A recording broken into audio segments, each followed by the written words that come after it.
Hey guys, it's Corrine. Thanks so much for stopping by. Today I wanted to share with you this project that we will be sublimating. This is a Canvas Tote. It is 100% polyester and I purchased this from Amazon. I'll be sure to put a link down in the description box. This measures approximately 20 by 12 if I measure to here. And I'm using a design that I purchased off of Etsy. I did add a little bit of paint splatter to the back, which I'll walk you through how I did that. And also on the back here, we have that same design from the center of this word love. I added that to the back. I also added this to the pocket. Super cute. So like I said, I'm gonna walk you through the entire process. A few items that you will need is some sublimation paper. I'm using a sub that I purchased off of Amazon. You're going to need some butcher paper. A measuring tape will help. You also need a lint roller. You're going to need heat resistant tape. Again, purchased from Amazon. Pretty much all of this is from Amazon. I would highly suggest a tape dispenser. You can cut it by hand, but it's much easier.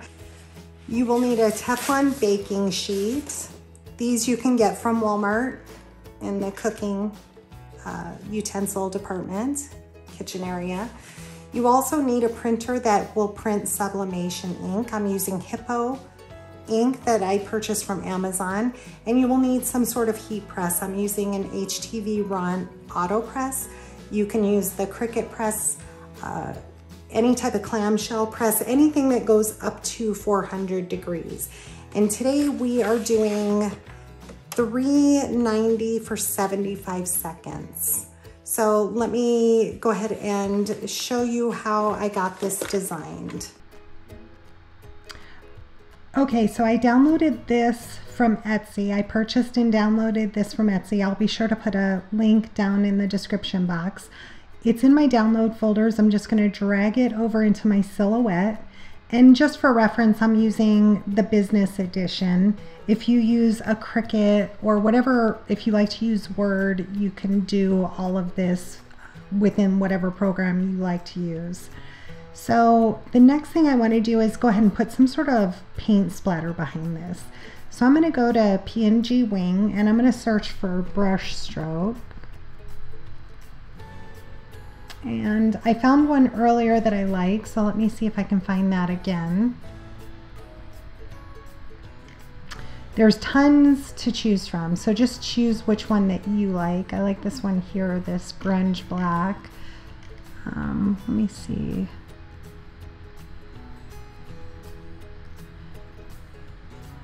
There's tons to choose from. I'm going to go ahead and choose this one. Now this is a PNG that we're going to be downloading, so just go ahead and hit download. And this is going to go into my download folder. I'll go ahead and close this all out, open up my download folder, and just be able to drag that into my program. So the next thing we want to do, being that this is a PNG, if you try to change the color, let me show you what's going to happen. There's just going to be a black box. So we need to go ahead and trace it first. So let me zoom in a little bit on this. We're going to go over here on the right, open up our trace window, select trace area, and we're going to go ahead and draw a box around it. You can move your threshold up or down. If you move it up, it's going to give you a little bit more of a trace, a thicker trace. I think I'm going to do on this design, I usually go a little bit higher. On this design, I want it to look like a brush stroke. So I'm going to go at about 48 and I'm going to select trace. I'm not going to select the outer edge because I want it to trace all of it. So now when we pull it away, this is what we're left with. Okay, so we want to go ahead and fill this in, and I want to use a color that's already in this design. So you can go up to your color fill window, select on your eyedropper tool, and hover over whatever color that you want. I think I want to go with the brighter color, so I'm going to choose something in the flower. That's a little too bright.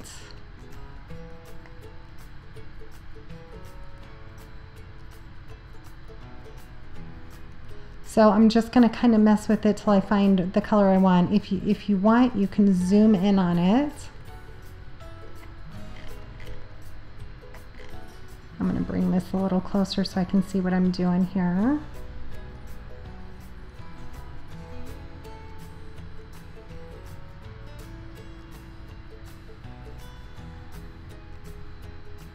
Like that.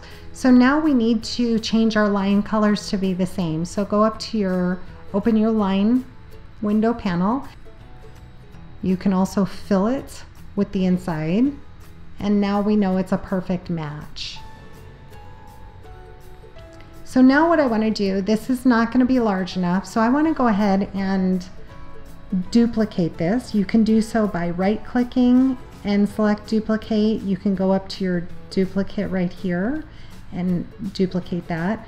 I want to go ahead and turn it around, so I'm just going to grab this, flip it around just so it's different on either end, it's not perfectly matching. And I also want to curve it down slightly, just a little bit. So once you're happy with that, go ahead and group that together. You can select group up here, you can right click or Control G. So the next thing I also want to do is grab some paint splatter. So I'm going to go back to PNG wing. I forgot to get that while I was there. And search for paint splatter.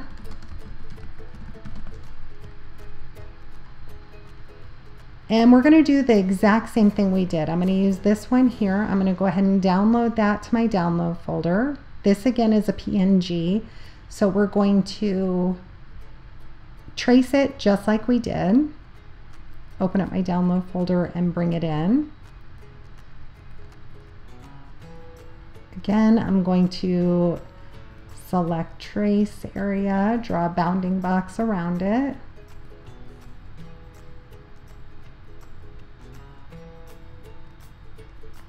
And let me just look. Yeah, I'm going to bring up the threshold slightly and select trace. So I can go ahead and get rid of this here, delete that, and now here we're left with this trace. So I'm going to go ahead and select it, and again fill it in with that same color we just used. You can choose a different color if you'd like. I'm going to do the same thing with the lines. I'm going to use my eyedropper tool and select, and now we have matching. So I want to put that behind the design. If that's in front of the design, you can just right click and select send to back, but it's already behind this design, and that's perfect. Just want to make that a little bit larger. Okay, and I'm pretty happy with that. Maybe I'll make it a little bit larger.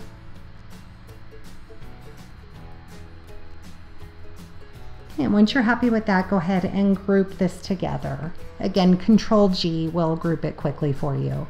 So the next thing I like to do, I'm going to make this a little bit larger. The next thing I like to do is, let me zoom out. I can delete this off as well. I like to draw a box just so I can visualize what I'm working with. And the Canvas Tote that I'm working with is 20 inches wide by 12 inches tall.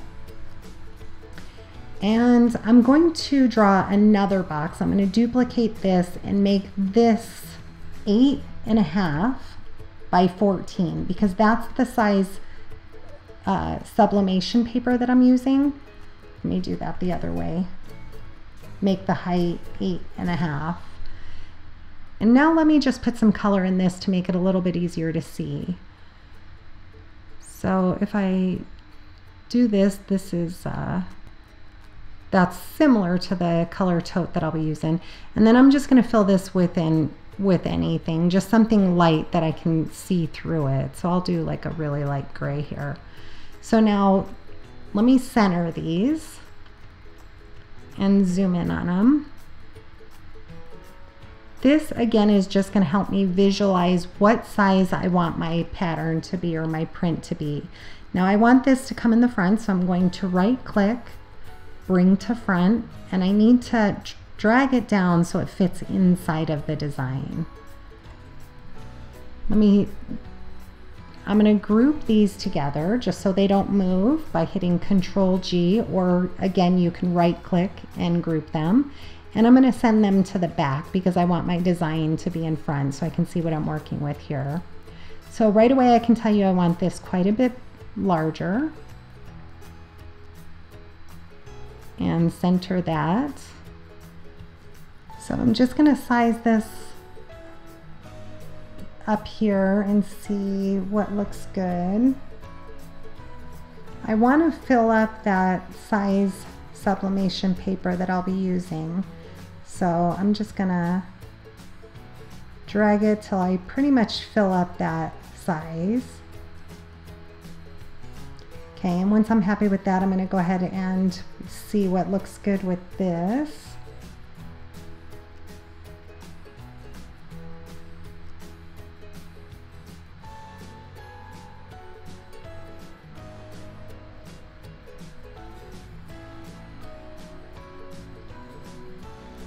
And I really like that sizing. So let me go ahead and move these out of the way so I can see a little bit better. Let me move that out of the way.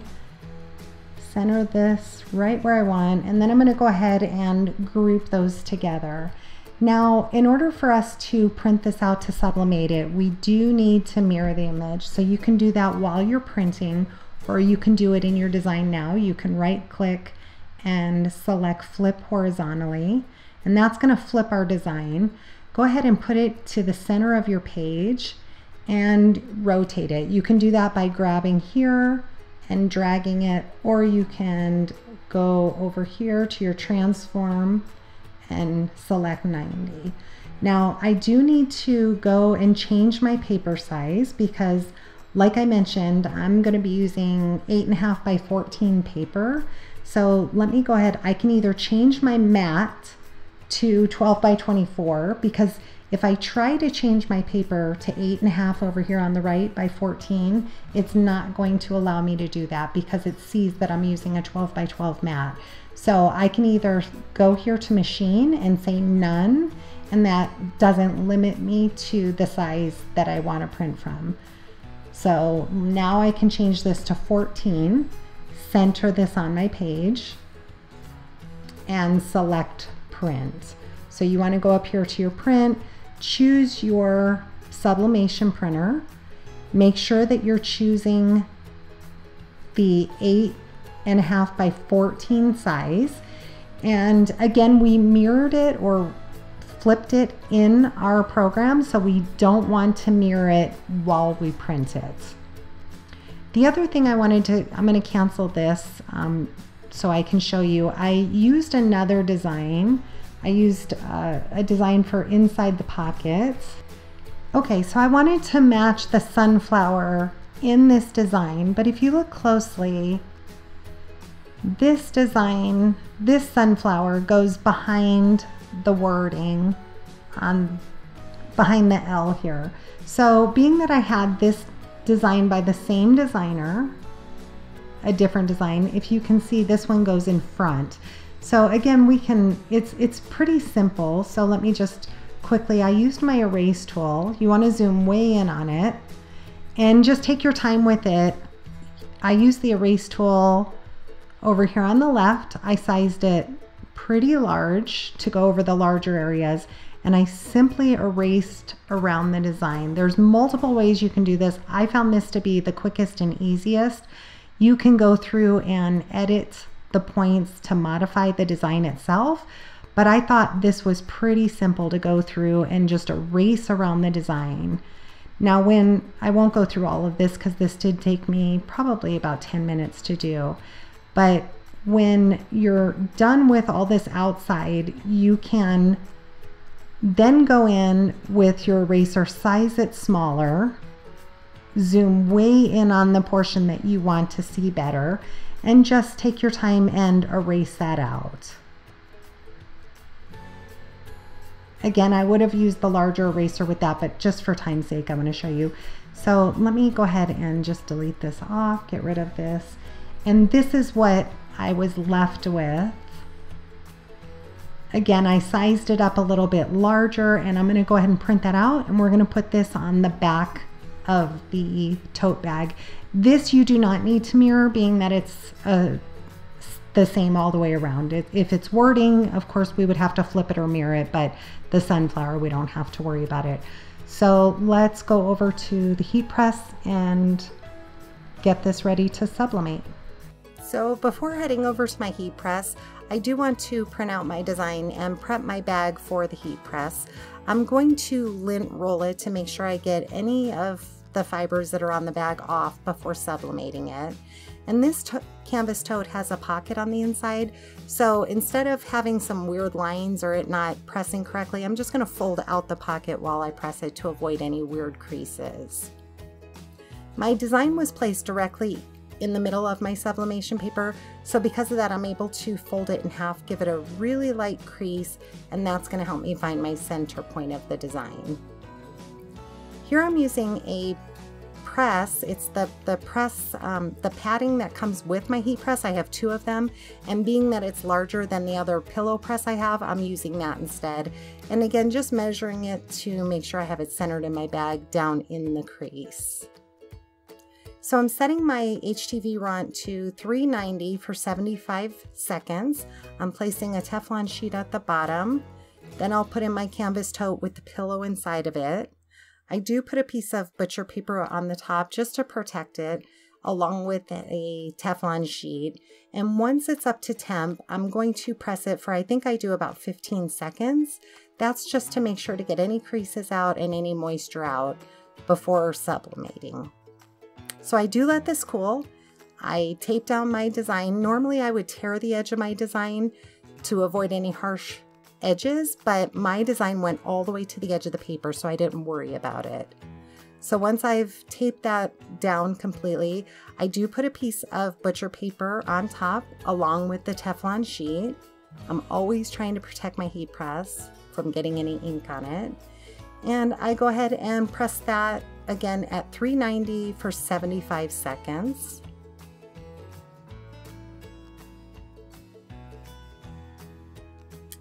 And once that's done, I give it a second to cool just so I don't burn my hands before pulling off the sublimation paper. This turned out super cute. You want to throw that away. You cannot reuse that paper even if it looks like there's some ink on it. So now I'm going to do the back of the design, or the back of the tote bag rather, with the design of the large sunflower. This one, being that it doesn't go all the way to the edge, I'm going to go ahead and tear around it like I had mentioned. I'm being very careful not to tear my design. And again, I'm going to prep my canvas tote the exact same way that I did. I'm going to lint roll it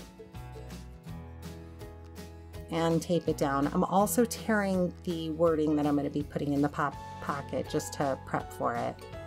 So I'm putting that padding back in, making sure it gets down in that crease. I will press it again for about 12 to 15 seconds to get out all those creases.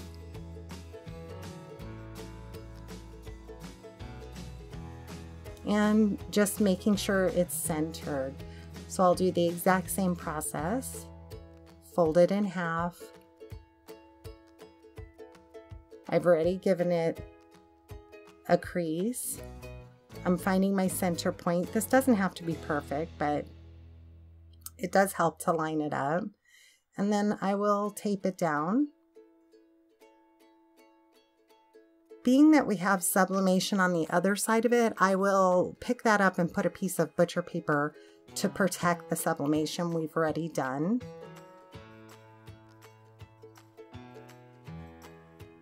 That's just going to protect it from getting on the Teflon and transferring to something else.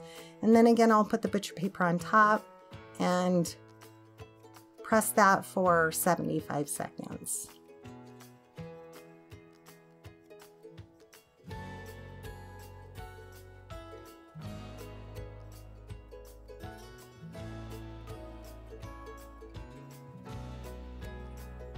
Turned out super cute. So for the pocket, I'm just gonna kind of hold it off the edge. Just hold it during the process. I will still lint roll it. I don't believe I do that on camera, but I will lint roll it and I will give it a quick press here.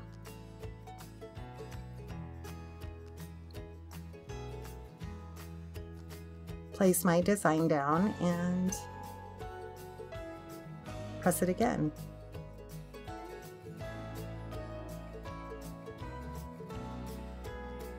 I do let it go for the full time, the 75 seconds, and it turned out amazing. I love it.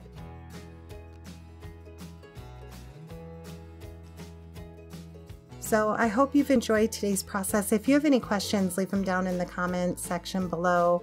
I will try to answer them for you. And I do link down below anything that I've used. Most of it's from Amazon. There are 2 more videos coming up. If you're interested, then please stay tuned, and I hope you'll consider subscribing. Thanks so much for watching, and have a great day.